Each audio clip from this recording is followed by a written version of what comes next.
Bonjour, bonsoir, chères toutes, chers tous, heureux de vous retrouver dans cette nouvelle capsule. Je suis Elmancio Godson. Aujourd'hui, je vais vous parler d'un principe, purement kamite, un principe de Kama. En fait, je vais oser dire que c'est le principe fondateur même de ce qu'on pourrait appeler la nature kamite. Il est important de suivre ce que je vais dire parce qu'il est vrai que beaucoup de personnes viennent aujourd'hui suivre les vidéos sur notre chaîne. Beaucoup de personnes nous contactent et il est important de préciser les connaissances de façon purement scientifique afin que les gens puissent véritablement cerner et concerner les choses dans leur substance. Il y a beaucoup de choses qui se disent, il y a beaucoup de choses que vous cherchez, des choses que vous faites, il y a des recherches que chacun fait, mais il y a une chose qui vous échappe. Peut-être qu'en parlant maintenant, je vais attirer votre attention là-dessus. Une chose qui vous échappe vraiment. C'est vrai qu'aujourd'hui, il y a cette course à l'identité. Oui, il y a une véritable course à l'identité africaine, à l'identité kamite, à l'identité, quel que soit le nom que les gens peuvent donner à cela. Il s'agit donc de l'identité culturelle intrinsèque du peuple noir. On parle beaucoup d'aliénation culturelle. On parle d'ailleurs d'aliénation culturelle spirituelle. On parle donc de déséquilibre psychologique. On parle de perte identitaire. Il y a beaucoup de choses qui se disent aujourd'hui. Et souvent, quand on suit les réseaux sociaux, des fois, on se perd. On se demande, mais à quoi est-ce que tout cela rime? En fait, la véritable question que les gens se posent vraiment, c'est qu'est-ce qui se passerait là tout de suite si je retrouvais mon identité intrinsèque? Parce que c'est là vraiment la bonne question, les attentes. Il y a des attentes qui sont là. Il y a beaucoup de personnes qui sont dans des attentes. Vous savez, chacun a vécu un peu dans cette histoire de syndrome du sauveur. Et donc, l'Africain ordinaire, lorsqu'on lui parle de retrouver son identité intrinsèque, il voit tout de suite dans les attentes que, voilà, des choses se produiraient de façon magique. Il y aurait tout de suite un sauveur qui va venir rétablir l'ordre.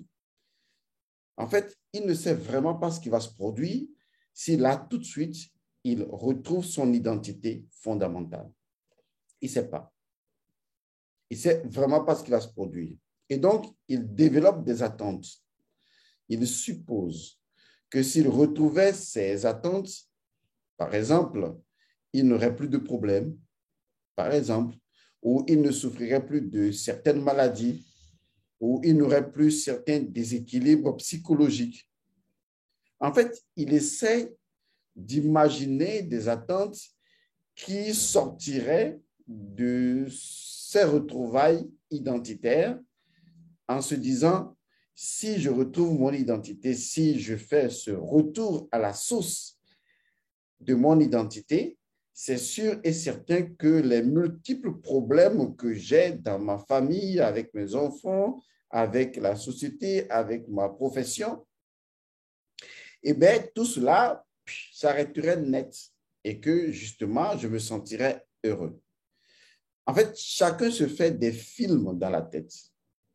En réalité, si on veut être honnête avec soi-même, pour ceux qui n'ont pas retrouvé véritablement leur identité, si on veut être vraiment honnête avec soi-même, si vous voulez vraiment être honnête avec vous-même, c'est qu'en réalité, vous ne savez vraiment pas ce qui va se produire si là, tout de suite, vous retrouvez votre identité intrinsèque. Vous ne savez pas.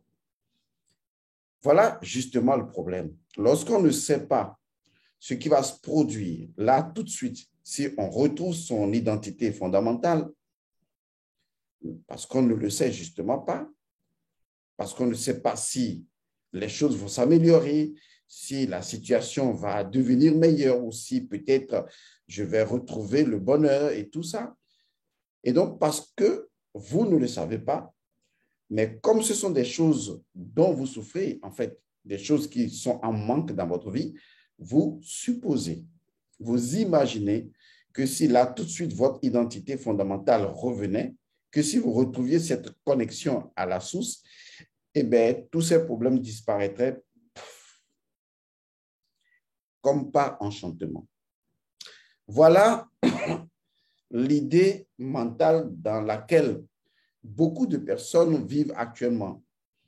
Et je n'exagère pas parce qu'il y a eu beaucoup de personnes qui sont à l'étranger et qui ont fait un retour sur la terre de nos ancêtres avec la perspective de se reconnecter. Mais ces gens avaient également des attentes. Et leurs attentes étaient liées peut-être à une forme de promesse imaginaire qu'on leur a vendue ou que ces personnes se sont elles-mêmes vendues, juste pour dire, si je retourne sur la terre de mes ancêtres et que je retrouvais mes racines, eh bien, je ne souffrirais plus de certaines maladies, je n'aurais plus de problèmes dans ma vie, les choses se passeraient autrement, je vais acquérir peut-être des dons, des pouvoirs magiques, je vais peut-être faire les choses comme mes ancêtres le faisaient. Je vais peut-être, pourquoi pas, ne pas me lever un jour et puis construire une pyramide, voilà, quelque chose de ce genre, ou bien c'est ça. En fait, quand on imagine, là, quand j'en parle et que j'en reparle encore et que j'en sur-reparle encore, c'est juste pour faire intervenir de façon interactive, invisible, virtuelle, l'idée selon laquelle, en fait, vous ne savez vraiment pas ce qui va se produire si là, tout de suite, vous retrouvez votre identité intrinsèque. Alors, je sais que beaucoup de personnes font encore l'effort de me comprendre lorsque je fais mes vidéos et je suis très heureux que bon nombre de personnes commencent à comprendre la façon dont je procède et que vous ouvrez de plus en plus votre esprit pour laisser votre intuition prendre le dessus sur le mental et réaliser ce que vous avez toujours été. Mais il vous reste du chemin à faire. C'est pourquoi je me vertue à chaque instant à recadrer les choses, à repositionner les choses afin que chacun se sente vraiment à l'aise. Je remercie toutes les personnes qui nous soutiennent par des donations. Je remercie toutes les personnes qui nous soutiennent par des félicitations. Je remercie toutes les personnes qui pensent à nous, qui proposent nos vidéos à d'autres personnes, qui estiment que vraiment nous avons beaucoup à apporter, même si c'est un tout petit peu, c'est beaucoup à apporter à notre peuple. Voilà encore un concept assez flou, peuple. Excusez-moi de faire un peu ce décalage, peuple. En fait, si je vous demande aujourd'hui, là, tout de suite, ce que c'est qu'un peuple, que ce soit par rapport à un pays ou par rapport au peuple africain tout entier, vous allez tout simplement me dire la définition, voilà, c'est ce que vous aimez très bien, la définition. Vous allez me dire la définition du peuple est tout simplement documentée dans le dictionnaire. Et donc, chacun va aller sur un truc comme Wikipédia, va taper qu'est-ce qu'un peuple. Et bon, on va contextualiser le peuple selon ce qu'il est en train de faire en ce moment pour dire, oui, le peuple, c'est ceci. C'est là que se trouve justement notre problème. Nous avons des concepts et nous pensons que ces concepts sont documentés dans des ouvrages que nous appelons dictionnaires. Et que si nous voulions comprendre l'essence de ces concepts, il faut se référer au dictionnaire. C'est une bêtise, c'est une aberration. En ce sens même que le concept lui-même, dans le dynamisme de l'évolution humaine, évolue et change selon les époques, selon les périodes. Ce qui veut dire en réalité que le concept possède une structure assez dynamique, mais son dynamisme est tout simplement une activité qui émane de ce que je pourrais appeler une autre dimension du concept qui est beaucoup plus statique. Et c'est ce que j'appelle justement au-delà du concept. Parce que si je peux conceptualiser, cela veut dire que je suis parti de quelque part. Il n'y a pas de concept est nihilo. Ce que nos ancêtres ont réussi à faire, c'est de tout faire pour que les concepts ne nous coupent pas de la nature. C'est la raison pour laquelle ils ont tablé fondamentalement sur ce que j'appelle le mental primitif ou la pensée primitive. Faute d'un autre mot, on vous expliquera cela ultérieurement. Ils ont tablé sur l'esprit primitif, sur le mental primitif. Souvent, lorsqu'on dit mental primitif, moi, je préfère dire maintenant le mental chthonien ou l'esprit chthonien également. Les gens pensent que c'est une forme de mental régressive qui ne peut plus être opérationnelle dans notre monde actuel. Je vais vous dire une chose. Quel que soit l'effort que vous pouvez faire aujourd'hui en termes de réflexion, d'accord, grâce à l'utilisation du néocortex, vous ne pouvez pas utiliser une dimension supérieure du mental si la dimension primitive du mental est en conflit avec vous. Nos ancêtres savaient que la dimension primitive du mental était en relation avec le fait que le mental humain ne voit pas des mots lorsqu'on s'exprime. Lorsque je dis par exemple bonjour, c'est un mot. Je dis bonjour, c'est un mot que j'utilise. Je pense également bonjour avant de le dire. Dans la pensée primitive, le mental considère le mot bonjour non pas comme un mot, mais comme un dessin, comme une image. Ce qui permet de dire que fondamentalement, nous pensons par image. La pensée primitive, le mental primitif ne pense que par image. Il ne faut jamais oublier cette information parce que c'est capital. Parce que justement, c'est en relation avec l'âme et naturellement l'imagination. Je vous le dis en vérité, notre mental primitif, qui est très loin du raisonnement élaboré du néocortex, c'est un mental qui voit les images. Il ne voit pas des mots. Donc, quelle que soit l'élaboration que vous pouvez faire de votre pensée discursive, la pensée primitive tient toujours en otage votre pensée élaborée et les choses que vous pouvez dialoguer dans une forme d'expression suffisamment subtile et complexe n'empêchent pas le fonctionnement du mental primitif qui récupère in fine toutes les informations et les perçoit comme étant des images. C'est pour cette raison que, bien que nos ancêtres pouvaient, je vais dire, s'exprimer de façon alphabétique en parlant le médounétaire, ils avaient conservé ce que vous appelez les hiéroglyphes en ne faisant pas perdre la relation entre le mental primitif, qui est très proche de l'intuition des choses, donc du monde chthonien. Ils n'ont pas voulu perdre cette connexion entre le mental ou entre l'intuition, qui est le pont entre la nature et le mental lui-même. Le fait de savoir, et suivez-moi bien, que tout concept dispose d'une représentativité dans la nature et d'un principe premier, permet de ne pas être déconnecté avec la nature. C'est pourquoi les médounétaires sont fondamentalement, je vais le dire de cette façon, un code de la nature. Et que les médounétaires expriment des principes premiers de la nature. Et en tant qu'un ensemble de codes, et donc une codification de la nature, les médounétaires nous reconnectent à des principes premiers de la nature et la conceptualisation des Medoune était dans l'utilisation linguistique, ne nous déconnecte pas de cette communion que nous avons avec la nature. Alors qu'aujourd'hui, lorsque vous vous exprimez, que ce soit dans n'importe quelle langue, et que ce que vous utilisez comme concept est déjà documenté dans un dictionnaire, cela veut dire que vous prenez comme source de compréhension de votre concept le dictionnaire, et donc vous coupez le lien avec la nature dans laquelle se trouve la véritable source du concept que vous vous apprêtez à utiliser. C'est ainsi que l'Occident a biaisé la connaissance. Parce que l'Occident a voulu faire croire qu'on pouvait avoir ou élaborer de la connaissance en dehors de la nature.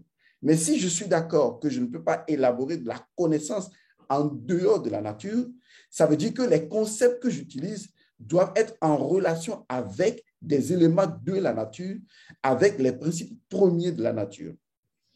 C'est ce qu'on appelle la métaphysique. Au début, je répétais souvent la métaphysique africaine. Mais en fait, la métaphysique, elle est fondamentalement africaine. Pour ne pas dire, elle est fondamentalement kamite. La métaphysique, ce n'est rien d'autre que l'animisme. C'est ce que j'appelle souvent la métaphysique de la nature. Lorsque je parle de la métaphysique, je parle de la métaphysique de la nature. Je lui donne plusieurs noms. Je dis la métaphysique de la mélanine, par exemple. Parce qu'en réalité, tout ce que je viens de dire est en relation avec Kama, la mélanine, avec la nature, avec tout ce que je disais, l'animisme. Donc, l'animisme est tout simplement la métaphysique de la nature. Ça veut dire que la nature possède en elle-même une métaphysique qui lui est propre, indépendante de ce que l'homme peut en penser. Et que nos ancêtres avaient fait l'effort d'aller vers la nature en toute humilité pour en déceler les principes premiers des éléments, afin de pouvoir les convertir dans une linguistique capable d'expression. C'est d'ailleurs là qu'on tire ce qu'on appelle le pouvoir du verbe. Parce que si le verbe que vous utilisez n'a pas de principe premier codifié, capable de faire réagir, vous voyez, les éléments de la nature, même le verbe n'a pas de pouvoir. Donc, si vous êtes dans des concepts qui sont déconnectés de la nature, les concepts utilisés dans la verbalisation ou dans la parole n'auront aucun effet sur la nature parce que la nature ne s'y reconnaît pas dans ces concepts. Alors que si vous avez des concepts qui sont en relation avec des principes premiers de la nature et vous savez que la source de vos concepts, voilà d'où est-ce que ça provient, vous êtes corrélé à la nature, vous êtes en communion avec la nature et la nature reconnaît les codes linguistiques ou conceptuels, parce que le concept, c'est également un code, c'est une image. Les codes conceptuels que vous utilisez, la nature les reconnaît.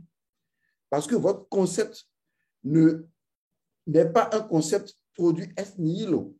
C'est un concept dont la source, le principe premier, est dans la nature et interagit avec la nature. Donc, toute métaphysique, toute religion procède forcément de l'animisme, qui est la métaphysique de la nature. Nos ancêtres avaient ce que j'appelle la technologie de la nature. Ouais, j'ai plusieurs noms pour ça, car il s'agit vraiment de la technologie de la nature, parce que toute la nature est une technologie.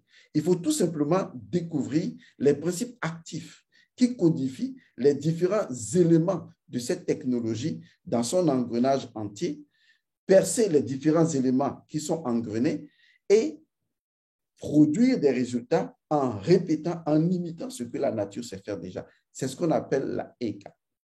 Ouais, j'ai pris par plusieurs modes de compréhension pour vous amener à cerner la chose. Ne vous en faites pas, on n'est pas loin de la thématique que je voudrais vous proposer et dont le titre est le suivant: le code du grand serviteur de la vie. En fait, quand je dis le code du grand serviteur de la vie, je suis en train d'utiliser un ensemble de mots, une phrase, un ensemble de concepts pour désigner une seule chose, un seul mot, Kama. Mais quand je le dis de cette façon, vous ne pourriez pas comprendre.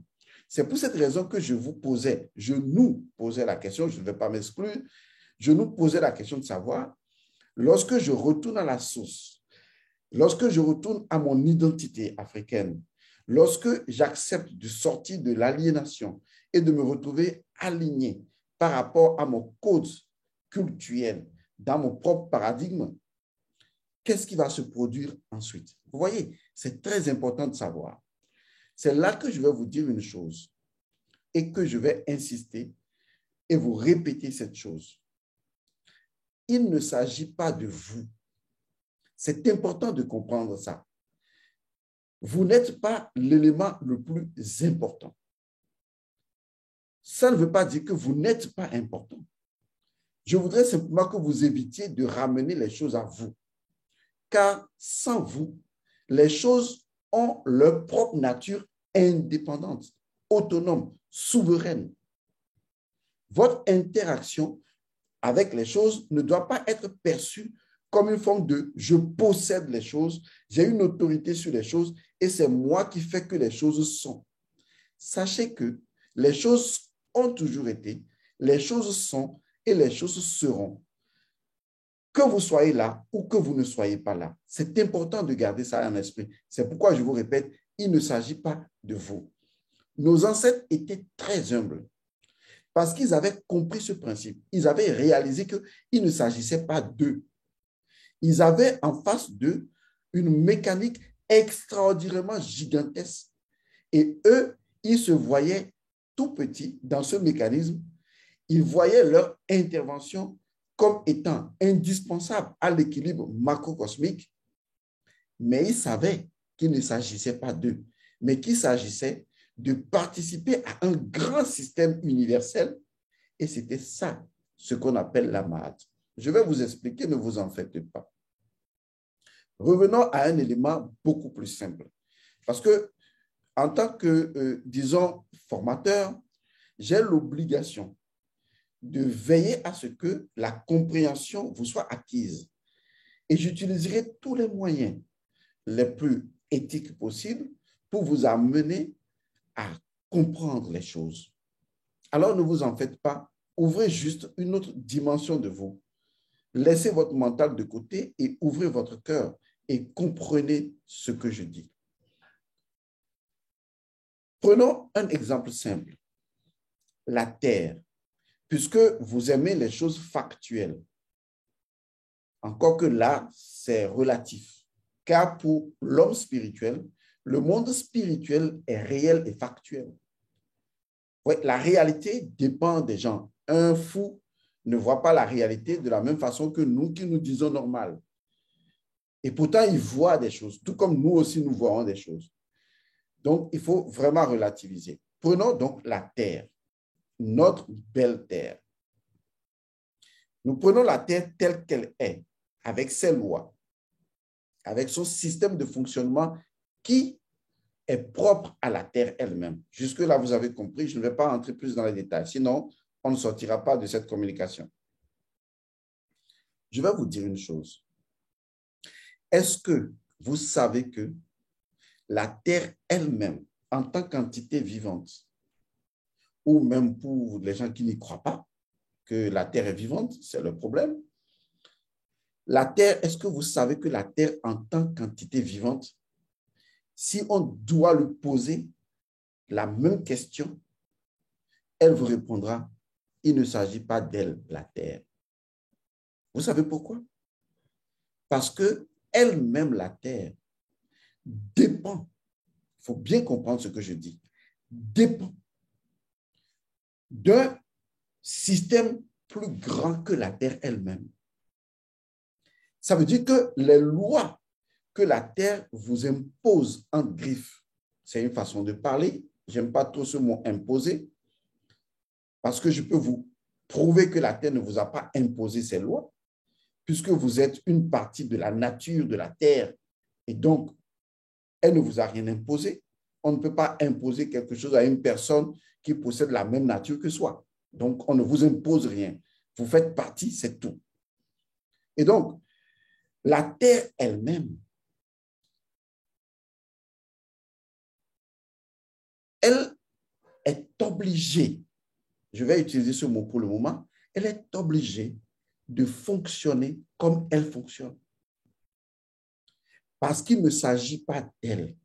Les lois que la terre semble vous imposer, elle vous les impose parce que d'autres lois supérieures à la terre imposent à la terre de vous imposer les lois que la terre semble vous imposer.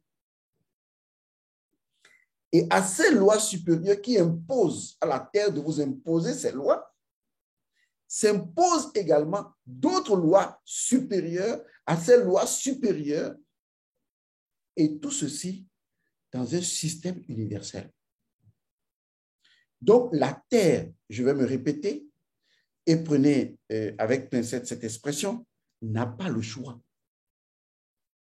Elle est obligée de vous imposer, si c'est ainsi que vous le prenez, on s'en fout, elle est obligée de vous imposer ses lois.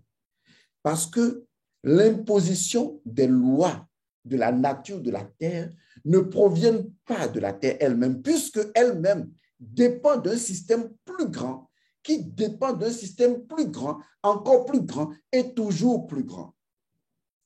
Ça veut dire que si vous ne rentrez pas en tant que nature de la terre, dans l'harmonie avec la terre, vous savez ce qui va se produire? La terre n'aura pas le choix. Elle va vous briser. C'est comme ça.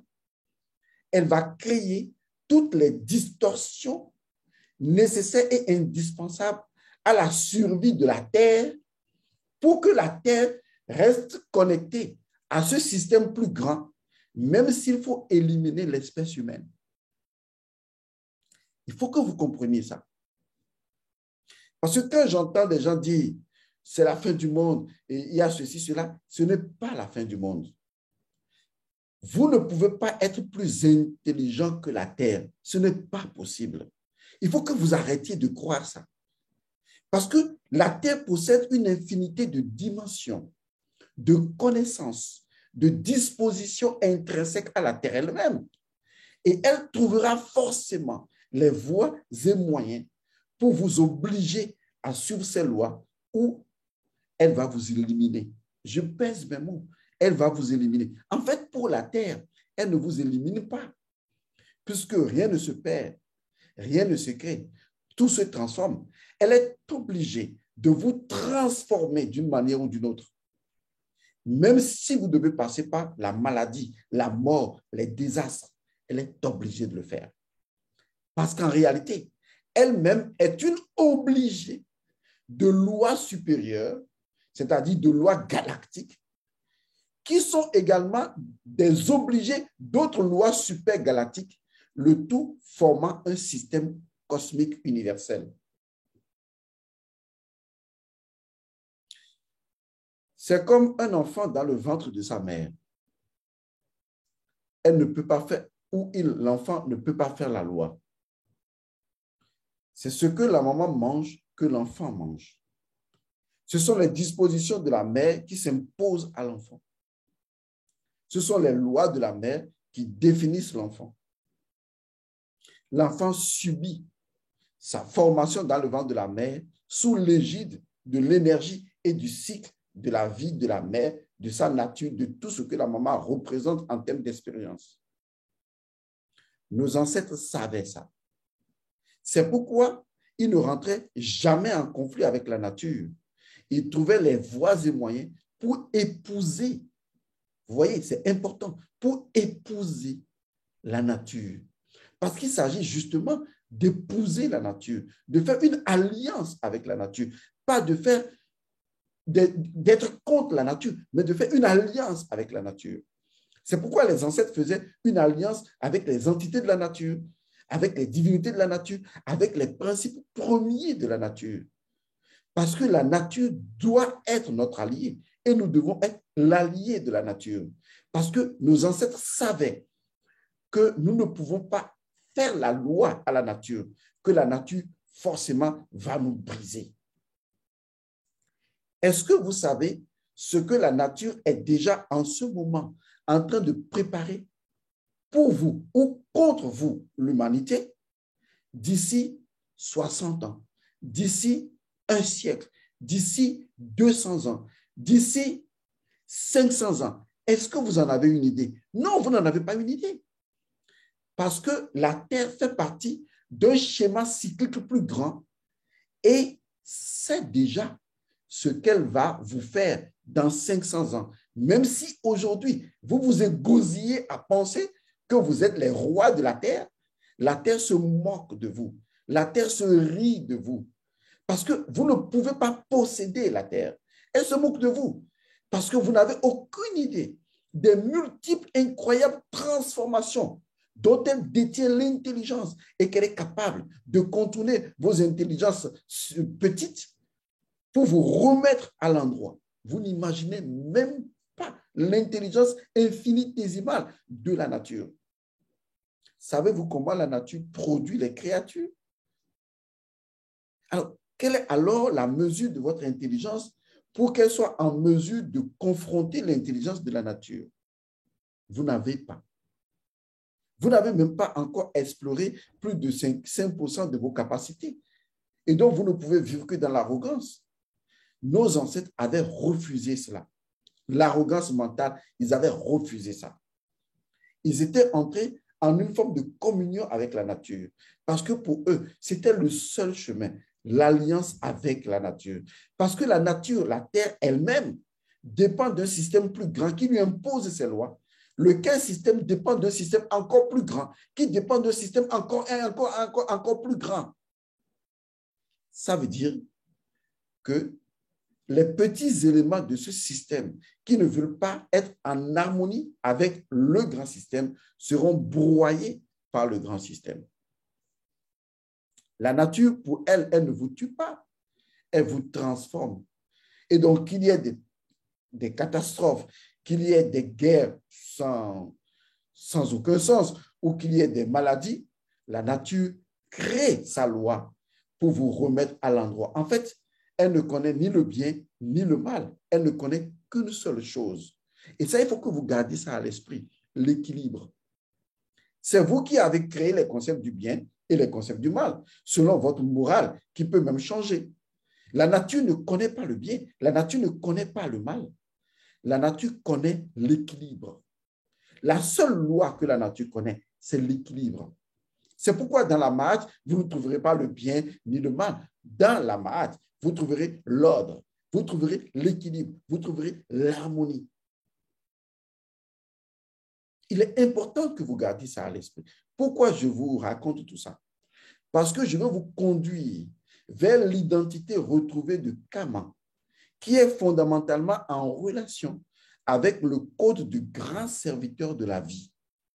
Car en réalité, lorsque vous allez retrouver votre identité intrinsèque, votre identité kamite, la première chose, c'est que vous ressentez, je ne vais pas l'appeler un besoin, vous ressentez cette identité naturelle de devenir le grand serviteur de la vie. Il est important que vous compreniez que le premier cause, le fondement même de la mélanine, le fondement même de la nature de Kama, c'est le code du grand serviteur de la vie. C'est important. Parce que ce que nos ancêtres avaient de valeureux, ce que nos ancêtres avaient de fondamental, qui est la caractéristique fondamentale même de leur nature Kama, c'est la vie, le respect de la vie. Et je vais le dire autrement, servir la vie. Ils étaient de grands serviteurs de la vie. C'est pour cette raison que le dieu Shu était vénéré. Parce que Shu représentait en même temps l'Ankh, la croix de vie. C'est pour cette raison que tous nos ancêtres prenaient l'Ankh dans la main. Les dieux, les vivants, les morts, tout le monde a l'Ankh. Même les divinités qui ne prennent pas l'Ankh représentent déjà l'Ankh dans leur propre code premier. Car de Shu et de Tefnut, tout est arrivé. Et si vous voyez très bien, c'est toujours l'Ankh qui porte l'existence tout entière. Lorsque Keperu commence son mouvement de devenir, c'est la vie qui lui permet de le faire. Il faut bien comprendre la science de nos ancêtres. Lorsque vous retrouvez votre identité première, lorsque vous retrouvez votre retour à la source, lorsque vous approchez de votre nature de Kama, ce qui se réveille en vous de façon spontanée, de façon naturelle, dans cet ancrage de Kama, c'est le code du grand serviteur de la vie. Je vais vous retourner dans la Bible des chrétiens. Quoi qu'on dise, livre qui résume un peu l'histoire de l'Égypte antique. Même si cela a été blanchi, nous savons lire entre les lignes. Prenez l'histoire de Noé. Noé qui représente le Nun. Noah, Her. Ces deux divinités mises ensemble, ça fait Nun, He. C'est ça qui a donné Noah, ou Noé, si vous voulez. Noé a 3 enfants. Sem, Cham et Japhet. Voici les 3 enfants de Noé. Mais lorsqu'il s'était agi que la nudité de Noé soit vue, c'est-à-dire la vérité de Noé soit exposée, un seul de ses enfants a pu voir Noé nu, Noé dans sa vérité, dans sa véritable nature en tant qu'esprit divin. C'était Cham, ou Kam, ou Kama, qui représente encore l'obscurité. Car, je vais vous dire une chose, l'obscurité est le voile, l'obscurité est le vêtement de la lumière. Seule l'obscurité voit la lumière. Ça, vous ne le comprendrez que beaucoup plus tard. C'est là que vous comprendrez que de l'obscurité, la lumière a jailli, a déchiré le voile de l'obscurité. Mais en fait, l'obscurité protège la lumière. C'est pourquoi tous les rites secrets sont toujours des rites qui se déroulent dans le cachot. On ne doit pas voir dans l'obscurité. Mais l'Occident vous a présenté l'obscurité dans une autre définition qui ne cadre pas du tout avec la nature. On vous a documenté dans un dictionnaire ce que c'est que l'obscurité, alors que dans la nature, l'obscurité n'a pas la même signification que dans un dictionnaire. Vous êtes bête ou quoi? Vous êtes con ou quoi? Où se trouve la source identitaire et principielle des mots, des concepts que vous utilisez? Où sont leurs sources? Dans le dictionnaire? Ça ne va pas. Avec cette façon dézinguée de fonctionner, vous ne pouvez jamais réfléchir de façon kamite. C'est ce qui pose problème aujourd'hui à beaucoup de kamites. Pour revenir à ce que je disais tantôt, lorsque vous retrouvez cette identité en vous, vous devenez Cham, vous devenez Kam, vous devenez l'obscur, vous êtes l'obscurité, vous êtes le noir, pas la peau noire, vous êtes la mélanine qui contemple l'esprit, car la mélanine contemple directement l'esprit. C'est aussi bien sa plus grande force, mais en même temps sa plus grande faiblesse, car ce qui est notre plus grande force peut en même temps être notre plus grande faiblesse. C'est toujours comme ça. Et donc, à partir du moment où l'individu, qu'il soit de peau noire ou de peau blanche, car la nature de Kama est intérieure et ne se lie pas dans la peau extérieure. À partir du moment où l'individu, en retrouvant son identité, arrive à l'encre ou chou ou la croix de vie, qui lui indique, quand on le lui remet, enfin, tu deviens le grand serviteur de la vie, c'est qu'on lui dit que c'est maintenant qu'il a entrepris le chemin de ses ancêtres. Beaucoup ne savent pas ce que c'est que Ankh, la vie. Beaucoup ignorent ce que c'est. J'en parlerai. Et c'est là que vous verrez qu'en réalité, on y trouve tout, y compris les manes ancestrales. Tout est dans l'Ankh. Donc, quand on demande à un Africain de retourner à la source, lorsqu'il retourne à la source, les seules choses qui lui viennent en tête, les attentes qu'il a, faussent même sa capacité à retrouver son identité parce qu'il va avec l'idée de maintenant que je vais retourner à la source, mes problèmes vont cesser. Maintenant que je vais retourner à la source et je n'aurai plus de maladie, mes affaires vont marcher. C'est une façon biaisée de comprendre l'identité. Car retrouver l'identité de Kama, il ne s'agit pas de vous. Nos ancêtres n'agissaient pas par rapport à eux. Ils agissaient parce qu'ils participaient à un schéma universel dont ils avaient compris qu'ils étaient un élément indispensable et ils jouaient leur rôle, non pas parce qu'ils jouaient un rôle pour eux-mêmes, mais ils jouaient le rôle parce que le rôle doit être joué, parce que le système universel doit être continuellement compensé. S'ils en retiraient un bénéfice, ils en étaient heureux. Et bien sûr, ils en retiraient toujours un bénéfice, car lorsque je participe à un équilibre universel, mon équilibre est préservé. Je ne peux pas préserver mon équilibre au détriment de l'équilibre universel. Ce n'est pas possible. Où se trouve mon équilibre? Puisque mon équilibre en griffe est dépendant de l'équilibre universel. Donc, nos ancêtres avaient compris ça. Ce qui était prioritaire pour eux, c'est l'équilibre universel.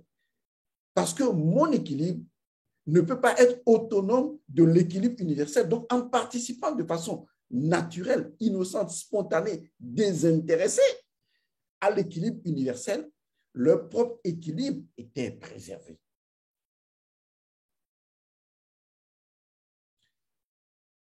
Le code du grand serviteur de la vie se voit dans l'histoire de Noé et de ses enfants. Car dans cette histoire, il y a un langage métaphysique qui a été utilisé à partir du moment où Cam ou Cham a vu la nudité de son père Noé. Noé dit à Cham, tu seras l'esclave des esclaves de tes frères. Et les deux, Sem et Japheth, allez relire le texte, vivront dans ta tente à toi. Mais aujourd'hui, tout le monde a oublié le principe premier de codification d'une tente. Quelle est l'origine d'une tente? Quand on met en place une tente pour arriver à maison, vous voyez, ça veut dire quoi? Une maison, une tente, un pamé, ça veut dire quoi? Et pourtant, c'est seulement dans la tradition africaine, en rapport dans son schéma chtonnier avec la nature, qu'on comprend ce que c'est qu'une maison. Quand on nous parle de la maison de la vie père-oncle, on comprend que le mot maison ne signifiera jamais la définition que les gens ont donnée. Car effectivement, il y a une différence entre une définition et une signification, puisque la signification nous renvoie au signe, au symbolisme, à un paradoxe que le mental ne peut pas comprendre et qui nous plonge dans la symbolique des choses. Une tente, c'est quoi? Pour que Cham aille voir Noé dans sa tente et que les deux frères qui ne veulent pas voir leur père nu ont dû marcher à reculons avec un drap pour couvrir leur père. C'est un rituel initiatique. C'est ce qu'on appelle le choix de l'élu. Seul l'élu voit la vérité. Les autres ne peuvent voir que l'ombre de la vérité. Et pourtant, les gens n'ont pas compris cette initiation de Noé. Ils ont même cru que lorsque Noé, soi-disant, maudissait, et Cham en disant, tu seras l'esclave de tes frères, ils n'ont pas compris que c'est l'utilisation linguistique qui a déformé le principe premier qui se cache derrière l'utilisation des mots de Noé. Car dans cette forme initiatique d'initiation, les mots n'ont pas le même sens. C'est pourquoi j'ai dit que le premier principe, je l'appelle comme ça, premier principe, même si ce n'est pas le premier, qui codifie la nature de Kama, c'est celui du grand serviteur de la vie. Ainsi, Cam ou Cham, qui devient l'esclave de l'esclave de l'esclave, si vous voulez, même de l'esclave de l'esclave de l'esclave, si vous voulez, en réalité, il est le grand serviteur. Il est le serviteur de la vie parce qu'il est le détenteur du code premier de la vie, celui qui peut comprendre la vie et les mouvements de la vie. Les autres, ils ne peuvent pas avoir accès à cette information, à cette connaissance. Et quand je parle de Kama ou de Cham, je ne parle pas de l'homme à la peau noire, parce que comme je vous l'ai toujours dit, il y a des gens à la peau noire, mais qui sont blancs, qui sont leucodèmes, qui sont dézingués dans la tête. En réalité, je parle de leur capacité à transcender l'illusion et à aller au fond de l'obscurité pour découvrir la vérité. Je parle de ce qui définit, si vous voulez ce mot, ou de ce qui signifie la nature de Kama, devenir le grand serviteur de la vie. L'Ankh, c'est ce que ça veut dire. Nos ancêtres servaient la vie. Il faut que ça rentre dans votre tête. Donc, quand vous retournez à la source, quand vous retrouvez votre identité, la première chose qui va se produire, ce n'est pas que vous n'aurez plus de facture d'électricité à payer. Vous êtes con ou quoi? La première chose que vous allez retrouver, c'est votre connexion à la vie pour en devenir le serviteur de la vie. Vous allez apprendre à servir la vie dans chaque chose, comme je le fais. Je sers la vie dans une fourmi, dans un objet comme une règle, dans quelque chose comme une simple souris d'ordinateur. Je sers la vie dans l'eau que je bois. Voilà. Je sers la vie dans tout ce que je touche. Même mon ordinateur, ma télévision, je sers la vie dedans. J'honore la vie. Je respecte la vie. On appelle ça la conscience du sacré. Seul celui qui développe sa nature de karma peut le faire. Vous voyez, ce qui se pose comme situation difficile à vous aujourd'hui, surtout aux Afro-descendants et majoritairement aux Africains, c'est que personne ne vous dit qu'est-ce qui, de façon principielle, définit et signifie la codification liée donc à la nature de Kama et à la mélanine. C'est tout. Et donc, vous pensez que en allant dire oui, ce sont nos ancêtres, en disant oui, je sais lire les hiéroglyphes, en sachant que vous êtes déjà en train. Non, vous n'êtes pas en train. Car les Médounétaires ont un langage métaphysique. Les Médounétaires ont une codification métaphysique qui signifie un rapport intime avec la nature. Et même si vous racontez vos blablas et que intimement, vous n'avez pas cette relation chtonienne avec la signification des Médounétaires dans leur relation avec la nature, vous n'avez rien accompli. Vous serez toujours un égaré. Vous ne serez pas enraciné. Vous ne vivrez pas la communion avec la nature. Vous ne vivrez pas la communion avec la vie. Vous ne transmettrez pas la vie. Vous n'honorerez pas la vie. Vous ne respecterez pas la vie. Vous ne serez pas le grand serviteur de la vie. Est-ce que vous savez ce que ce titre signifie dans les loges initiatiques? Quand on vous appelle enfin le grand serviteur de la vie, allez demander à ceux qui appartiennent à des loges secrètes.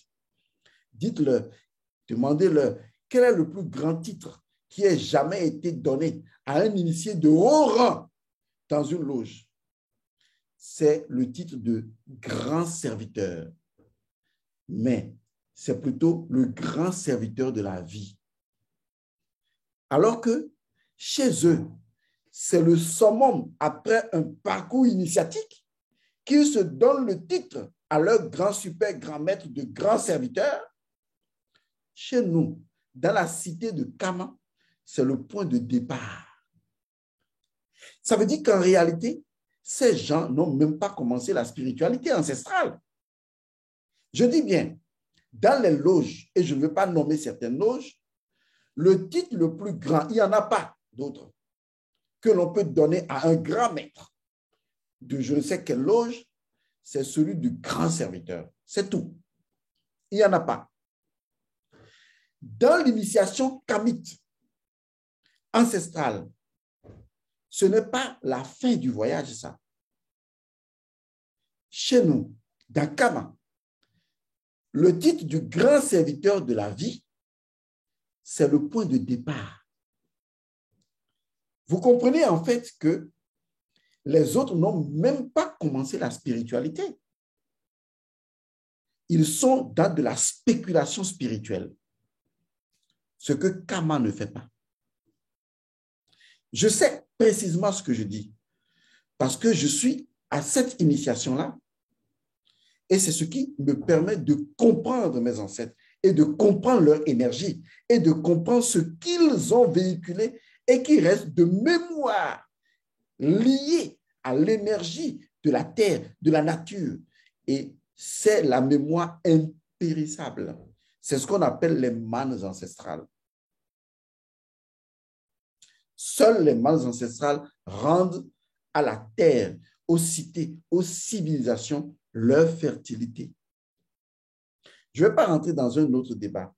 Je fais vraiment l'effort de parler un langage, même si je parle le français, de transcender le concept que les Blancs même utilisent pour vous plonger dans une nature au-delà du concept. C'est pour vous faire comprendre que quelle que soit la langue que vous parlez, tant que vous ne sortez pas de la dimension définitionnelle des concepts de cette langue pour entrer dans la communion primitive echtonienne de cette langue, vous n'avez rien fait, du tout rien fait. Et je me répète, le titre de grand serviteur de la vie, c'est ce qui signifie Cham dans la Bible, dans l'histoire de Noé. Cham, c'est ça, le grand serviteur de la vie. Et c'est lui qui est le fondement. Appelez-le l'esclave. La vie est votre esclave. Mais en fait, ça veut dire que vous pouvez faire de la vie ce que vous voulez. Mais est-ce qu'en réalité, la vie n'est pas comme l'eau? Elle vous donne l'illusion que vous pouvez la manipuler comme vous voulez. Mais une chose est évidente, vous aurez soif. Et ça, c'est incontournable. C'est la vie, ça. C'est Kama, ça. Le vrai problème de l'Africain aujourd'hui, c'est qu'il est non seulement con, il est bête, il demeure attaché à son aliénation, et parce qu'il se refuse de retrouver son identité normale, qui ne soit en relation avec aucune attente. C'est pourquoi il végète dans la misère identitaire. Car son vrai problème n'est pas la misère physique, ni la misère morale, c'est la misère identitaire. À partir du moment où l'Africain vit une misère identitaire, capable de l'amener à trahir son propre frère. Vous imaginez que je fais une émission, je fais des capsules, j'essaye d'apporter le peu que je connais, afin que nous nous éveillons tous. Car en réalité, je fais comme mes ancêtres. C'est le grand équilibre qui m'importe. C'est pourquoi je fais ce travail. Au lieu que d'autres Africains qui me regardent se disent, OK, il joue sa partition. Je vais également jouer ma partition. Vous verrez que c'est seulement l'Africain qui va se permettre d'insulter un Africain en disant, il raconte des conneries. Lui, il n'a rien à apporter, hein. Mais il dira de toi que tu racontes des bêtises. Il ne comprend rien à ce que tu dis, hein. Il ne veut même pas comprendre. Mais parce qu'il est déjà aliéné par des formes aberrantes de religion et de culte, il déduit en même temps, sans aucun respect, il t'insulte, il t'injurie. En fait, il ne se pose même pas la question de savoir, mais pourquoi je l'injurie? Pourquoi?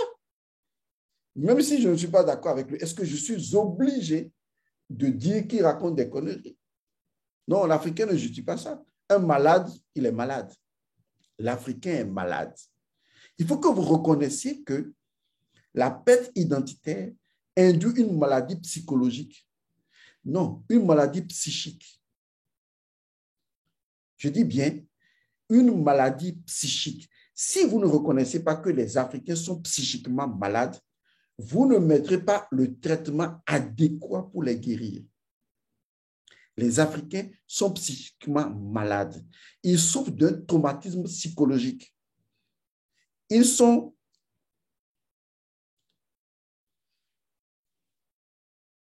dans la misère identitaire. C'est une maladie, la misère identitaire. Cet état de misérabilité identitaire C'est ça qui les pousse à agir comme ça. Parce qu'ils ne connaissent pas la codification de ce que leur identité représente. Et si aujourd'hui, sur la scène internationale, il y a autant de désordre, de dissension, de déséquilibre, je vais vous dire ceci aujourd'hui, c'est la faute aux Africains. Uniquement aux Africains. Oui, dites ce que vous voulez, insultez-moi, on s'en fout. Je m'en fous. Je dis ce que j'ai à dire, débranchez-vous de ma chaîne, allez vous faire foutre, c'est tout. Mais ce sont les Africains. Parce que ils refusent de jouer leur partition sur la scène internationale. Et pourtant, leur partition est très simple à jouer. Ce n'est pas eux qui le décident. La nature a anticipé et a défini la partition ou le rôle que chaque peuple doit jouer au sein de la nature terre. Mais l'Africain refuse de jouer son rôle, même si les éléments factuels lui disent « Voilà ton rôle, joue-le, bon putain de merde !» Non, il ne le joue pas. Il va trouver des raisons de ne pas le jouer. Il y a des nations qui se font appeler première puissance. C'est normal parce qu'aujourd'hui, ils sont en mesure de faire l'exercice de leur puissance. Il y a des nations qui estiment qu'elles ont le pouvoir et ces nations l'exercent dans un équilibre assez bizarre et paradoxal du yin et du yang. Parce que vous n'avez pas compris que de façon grosso modo, excusez le mot, il y a simplement 3 peuples en fait. Mais quand je parle de peuple, je ne parle pas de couleur de peau. Je parle de dimension culturelle, d'appréhension des choses. Il y a un peuple. La plupart du temps, les Chinois, les peuples du dragon, leur philosophie culturelle repose sur le yin et le yang, tout simplement. Avec d'autres peuples, avec d'autres traditions, comme le brahmanisme ou comme d'autres traditions culturelles spirituelles. Vous les verrez, ils sont toujours dans ce genre de Tao, le yin et le yang, cherchant toujours un équilibre. Voilà. Ces gens font l'exercice du pouvoir. Parce que le pouvoir, c'est exactement ça. Vous trouverez des peuples de ce genre. Par contre, vous trouverez un autre peuple qui dira, nous, on a la puissance. Ce sont les peuples impérialistes. Ce sont des peuples à doctrine conflictuelle. Et leur nature est ainsi faite. Lorsque vous arrivez à Kama et tous les peuples qui font partie de la tradition de Kama, ce sont des peuples qui détiennent la force première. Je l'ai toujours répété. Si les autres sont puissance première, nous sommes la force première. Mais vous savez très simplement que pour obtenir de la puissance, il faut de la force multipliée par la force. Finalement, est-ce que les Africains ne peuvent-ils pas rejeter, je dis bien rejeter, les titres comme pays pauvre, pays endetté, pays ceci, pays cela, pour accepter qu'ils sont tout simplement le continent de la force première? Parce qu'en fait, dans ce paradigme de programmation mentale, où on vous fait croire que vous êtes pauvre, que vous êtes inférieur, que vous n'avez pas de développement, c'est discutable. Car celui qui détient la force première, peut-on dire que cette personne n'est pas développée? Et que c'est celui qui prend la force première pour la multiplier et obtenir de la puissance qui serait développée. Et vous attendez que ce soit les autres qui vous donnent une identité, alors que votre identité a toujours été là.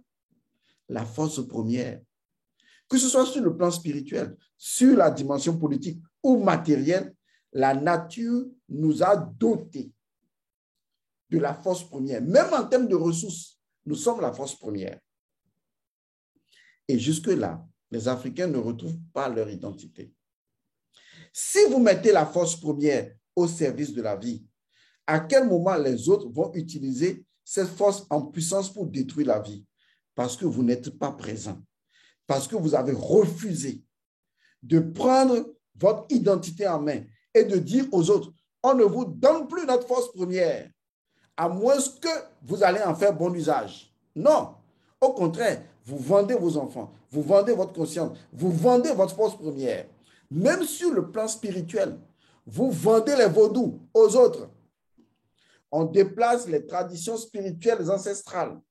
Les Egungun, on va les amener en Europe, dans des musées. Et vous dites que ces gens sont bien portants dans la tête. Il y a quelque chose qui ne va pas. Il y a une forme de malédiction qui végète les consciences africaines. Je ne cesserai jamais de le dire. Je n'ai pas besoin de vos applaudissements, de vos acclamations, ça, je m'en fous. C'est des choses que j'ai dépassées depuis longtemps. Parce que je ne travaille pas pour vous. Si vous croyez, depuis que je fais mes émissions là, je travaille pour vous, vous trompez, vous vous gourrez. Je ne travaille pas pour vous, je ne travaille pas pour moi non plus. J'ai compris. Depuis des années, 1999, il y en a même qui n'étaient pas là, peut-être. J'ai compris que lorsque vous participez au grand équilibre universel, votre équilibre est préservé. Et depuis longtemps, j'ai toujours accepté être le serviteur de la vie, le grand serviteur de la vie. Et quand je sers la vie, voilà ce que je fais. Et si chacun décidait, en retrouvant son identité de serviteur de la vie, de servir la vie selon ce que l'individu fait en ce moment, ne participe-t-il pas en ce moment au grand équilibre? Et quand vous participez à l'équilibre universel, votre équilibre est préservé. Mais si c'est votre équilibre qui vous intéresse, votre vie professionnelle, les choses à faire et tout ça, ce sera au détriment de l'équilibre universel. C'est ce que font les autres peuples, ça. Les impérialistes. Préserver leur équilibre au détriment de l'équilibre qui les entoure. Et vous les suivez. Parce que vous ne connaissez pas Mahat, Omei, vous ne connaissez pas ça. Comment pouvez-vous connaître ça si vous ne servez pas Chou? Comment connaîtrez-vous Tefnut? Comment saurez-vous que les déesses sont la Mahat? Comment? Comment connaîtrez-vous la gnose? Gno Isis. Nyo Isis. Comment connaîtrez-vous cela? Comment connaîtrez-vous le mystère de Moïse, qui en réalité est un mythe africain? Comment connaîtrez-vous tout ça? La nature a déjà codifié son propre fonctionnement. Il ne s'agit pas ici de spéculer avec des concepts inventés sur ce que la nature est ou n'est pas. Il s'agit d'abandonner les concepts creux qui n'ont aucune transcendance, aucune symbolique, aucune représentativité dans les principes premiers de la nature et de retourner à la nature elle-même dans ses principes premiers et de commencer à réfléchir à partir des codes de la nature. C'est ça, être kamite. Bon, on s'en fout, si vous n'avez pas compris, vous comprendrez dans les prochaines réincarnations. Moi, j'ai fait mon bon travail et puis ça continue. Je ne travaille pas pour vous, donc il faut que vous compreniez ça. Hein. Je ne travaille pas pour vous. Hein. Je ne travaille pas pour moi. Je travaille parce que je suis le serviteur de la vie. C'est comme ça marche. Aussi bien en rituel, en cérémonie, en toute chose. Nos ancêtres, ils appelaient toujours la vie. Qu'ils appellent Amon ou Amon-Ré ou Maou ou Mbama ou quel que soit le nom, c'est la vie qu'ils appelaient. Mais vous ne comprenez pas. Je vous demanderai de suivre une autre capsule dans laquelle je parlerai des noms qu'on donne à la vie pour la faire agir. Parce qu'il ne faut pas confondre la vie et les vagues de la vie. C'est dense, n'est-ce pas? Oh non, c'est de la science. C'est de la science. C'est de la science. Hein, ne vous en faites pas. C'est de la science. Que les bénédictions soient paix à vous.